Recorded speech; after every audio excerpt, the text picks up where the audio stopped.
Quelle Coupe du Monde de folie. On ne cesse de le répéter, mais ça se passe toujours. Quelle Coupe du Monde de folie. Les amis, le Maroc s'impose 1-0 face au Portugal grâce à un but de Youssef En-Nesyri à la 42e minute.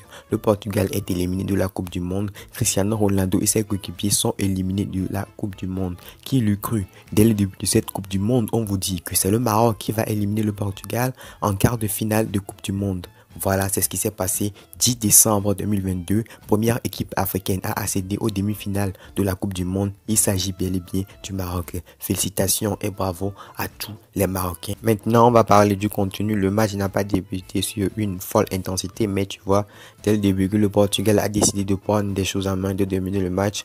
Le Maroc, comme à chaque match, ils ont posé le bus derrière, ils sont attendus tranquilles. Et pendant 10 à 15 minutes, on a vu que le Portugal a dominé, mais une domination stérile. Si ce n'est une frappe déviée de Joao Félix. Mais les Marocains ont su petit à petit qu'il y avait des espaces derrière le dos des Portugais. Donc, ils ont essayé de procéder en contre. Ça ne marchait pas trop. Mais arrivé un moment, les gens disent que cette équipe du Maroc ne joue pas au football, que cette équipe est une équipe anti-football. Mais j'ai vu des sorties de balles, pas une fois, pas deux fois, mais plus de 5 fois, des sorties de balles exceptionnelles entre Ziyech, Hakimi et Amrabat. Amrabat, mais c'est qui ce mec? Il sort d'où? Mais c'est quoi ça? C'est monstrueux. Vraiment, on dirait que ce mec est sans sur le terrain, c'est pas possible.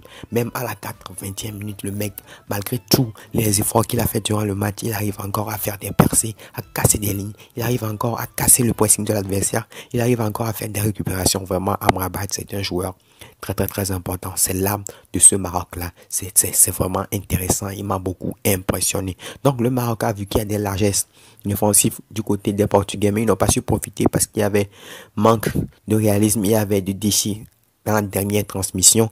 Et heureusement, au cours d'un centre anodin comme ça, bon, c'était pas dangereux, quoi. Moi, mais j'étais assis incognito, je vois la tête de Youssef En-Nesyri parce que Costa a fait une mauvaise sortie ou bien En-Nesyri est sorti vraiment très haut. Un but qui aurait plus tôt à Cristiano Ronaldo. Donc, En-Nesyri est allé très haut et a claqué le but. Là, on s'est dit le match sera intéressant. Le Portugal va réagir.